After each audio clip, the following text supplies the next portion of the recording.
আসসালামু আলাইকুম। সবাই কেমন আছেন? আশা করি আল্লাহর রহমতে ভালো আছেন। আজকে আমি বরাবর মতন গণভোট বিষয়ে কিছু কথা বলবো। দেখুন, গণভোট নিয়ে বাংলাদেশে কিছু কিছু লোক মানুষকে ভুল বুঝাইতেছে। আহ, ইসলামের এটা থাকবে না, সেটা থাকবে না। আমি সর্বপ্রথম বলি, ইসলাম আমাদের ধর্ম, ঠিক আছে, আমরা আল্লাহর উপরে সর্বসময় আস্থা ও বিশ্বাস রাখি, এটাই হলো বড়। এখন আমার সংবিধানে ইসলাম বিসমিল্লাহ থাকবে কি থাকবে না, এটা আদৌ কোনো জায়গায় বলা হয় না যে ইসলাম এখান থেকে উঠে নিবে কিংবা রাষ্ট্রীয় ধর্ম ইসলাম এটা উঠে নেবে, এই ধরনের কোনো কথা জুনে সনদে বলা হয়নি। তারপর যা কিছু লোক এগুলো নিয়ে প্রপাগান্ডা চালাইতেছে, চালাক। কিন্তু আমি আপনাদেরকে বলি, যদি আমার সংবিধানে ইসলামে বিসমিল্লাহ থাকে, আল্লাহর উপর সর্ব সময় আস্থা থাকে, ঠিক আছে, মানে আমার কর্মজীবনে আমি আল্লাহর প্রতি বিশ্বাস রাখলাম না, আল্লাহর আইন কানুনের প্রতি বিশ্বাস রাখলাম না, আল্লাহর উপর আস্থা রাখলাম না, তাহলে আমি যদি বলি, আমি নিজে যদি বিশ্বাস না করি, আস্থা না রাখি, আমার সংবিধানের লেখার মধ্যে, কাগজের লেখার মধ্যে কি কি কি ফায়দা আছে আর কি লাভ আছে, সেটা আমি বুঝি না। দেখ, সেটা যারা বুঝাইতেছে তারাই ভালো জানে। আমি বলি, আপনারা জাতীয় নির্বাচনে, সংসদ নির্বাচনে ভোট দেন, যাকে খুশি তাকে ভোট দেন, দাঁড়িপাল্লা দেন, হাতি দেন, ঘোড়া দেন, যে ধানের শীষে দেন, যেখানে খুশি সেখানে দেন।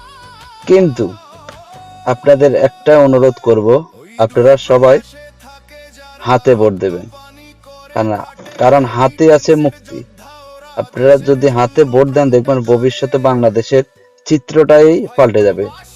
আমি আপনাদেরকে একটা উদাহরণ যদি দিই, বিগত কত বছর, সম্ভবত এখন স্বাধীনতার পর থেকে ঘুরে ফিরে একটি সরকারের দুইটা সরকার ছিল, আওয়ামী লীগ না বিএনপি। তাদের এখনো তারা ভুল বোঝানোর একটা কারণ আছে। দেখুন, নতুন যে সংশোধন আসবে, সেই সংশোধনে কিন্তু একটা কথা উল্লেখ থাকবে যে একই ব্যক্তি দুই টার্মের পরে কোনো প্রধানমন্ত্রী হতে পারবে না। যদি দুই টার্মের পরে প্রধানমন্ত্রী না হতে পারে, তাহলে তাদের ব্যবসা বাণিজ্য বন্ধ হয়ে যাবে, এবার দলের অন্য লোক আসবে। কারণ একই ফ্যামিলি থেকে তার দ্বিতীয় লোক প্রধানমন্ত্রী হওয়ার মতো যোগ্যতা নাও থাকতে পারে।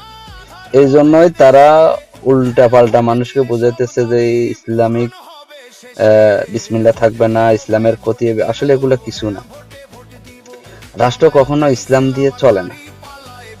আপনি পৃথিবী যে কোনো প্রান্তে যাবেন, কোনো রাষ্ট্রে এখন ইসলাম দিয়ে চলে না। এখন রাষ্ট্র চলে মানুষের মেধা দিয়ে, কোরআন থেকে কিছু নেই, সব কিছু মিলমিশ করেই কিন্তু এখন রাষ্ট্র পরিচালনা করতে হয়।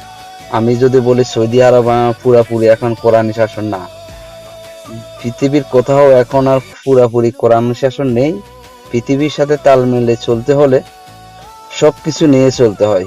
তাই আমরা ওই নামাজ না পড়ে, জাকাত না দিয়ে, রোজা না রেখে, মানুষের সাথে ইনসাফ না করে, দুর্নীতি চাঁদাবাজি করে যদি আমরা খুঁজতে থাকি যে আমাদের সংবিধানে ইসলাম থাকবে না, বিসমিল্লাহ থাকবে না, এর কোনো মানে হয়?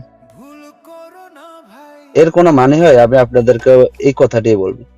তো অতএব ভাই বোনের, আপনারা যেখানে ভোট দেন সমস্যা নাই, সরকার যে আসুক, আমাদের এই ভাঙা কপাল এমনই থাকবে, এর পরিবর্তন আর কেউ করবে না। কারণ সবাই সবার পকেটের পরিবর্তন করবে। তবে আপনারা অন্তত চেষ্টা করুন, হাঁ পটে ভোট দেন, আমাদের দেশটাই অন্তত কিছুটা হলে এগিয়ে যাওয়ার জন্য সহযোগিতা করুন। সংসদ জুলাই সনদ যারা বলে বিরোধিতা করে, আসলে জুলাই সনদের মধ্যে এমন কিছু না। জুলাই সনদটাই হয়েছে এখন বর্তমানে লেটেস্ট, পৃথিবীর সাথে কিছুটা তাল মিলে চলার মতন কিছু কথাবার্তা, এতটুকু। ওই মানুষ আপনাদেরকে ভুল বুঝাচ্ছে, এসব ভুল বুঝাতে থেকে আপনারা বিরত থাকুন। ভুল বুঝেন না, আপনারা ধানে দেন, নৌকা দেন, দাড়িপাল্লা দেন, যেখানে দেন, আপনাদের ইচ্ছা। কিন্তু গণভোটটার মধ্যে আপনারা ভোট মারুন। হাতে ভোট মারা দেখুন যে ভবিষ্যতের বাংলাদেশ কেমন হবে। তো ঠিক আছে, সবাই ভালো থাকবেন, সবাইকে জুমা মুবারক। সবাই ভালো থাকবেন, আল্লাহর দরবারে সবার জন্য দোয়া করে, আল্লাহ যেন সবাইকে ভালো সুস্থ সবল রাখেন।